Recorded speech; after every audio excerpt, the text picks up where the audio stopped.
Hello there. Welcome to another episode of Electric Sheep.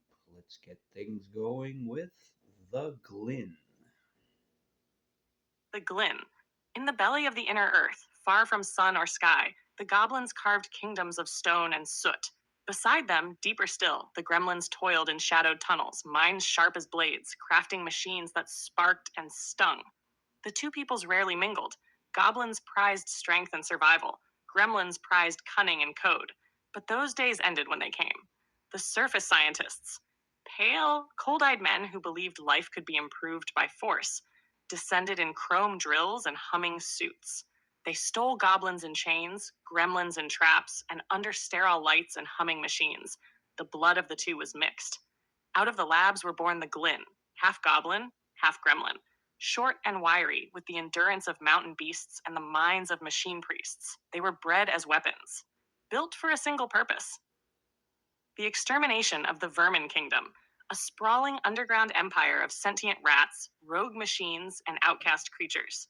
The Glin came with flame packs and sonic rifles, with forged claws and combat code hardwired into their sinews. They dropped into the tunnels like a virus, but the rats did not run. The Vermin Kingdom fought back with ferocity and heart. Rat generals outflanked the Glin. Mini-bots overloaded their tech. And something happened that the scientists did not predict. The Glin paused. The vermin spoke to them, not in submission, but in solidarity. The Glin heard of freedom, of choice, of kinship among the Forsaken. And the Glin remembered the goblins and gremlins. They remembered the smell of fire breath stone and the lull of magnetic song. They laid down their weapons. They joined the Vermin Kingdom. The Glin led missions back into the deep labs.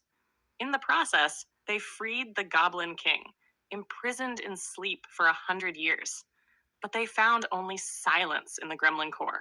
The gremlin lord had perished, dissected by those who could not understand his mind. In mourning and rage, the Glin returned to the kingdom. But they did not return alone. Out of the cracks of the world came the old goblin father, bent but unbroken, leading the last of the goblin tribes. And the kingdom welcomed them, not as invaders, but as family. The rats gave them armor, the mini-bots gave them tools, the Glin taught them tactics, and the Goblin Father gave them stories, tales of dirt, blood, and brotherhood.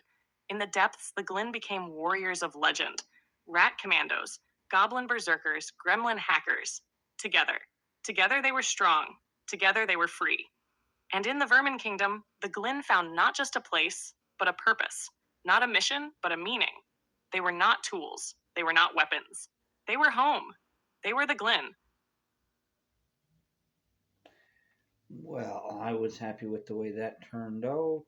It's kind of connected to a broader universe.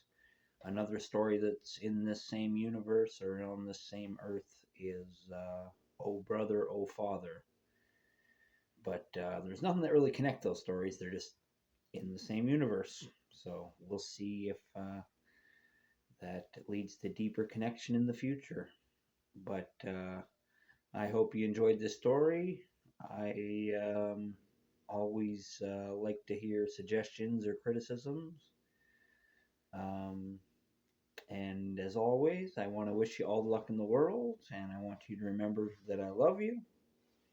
Talk to you later.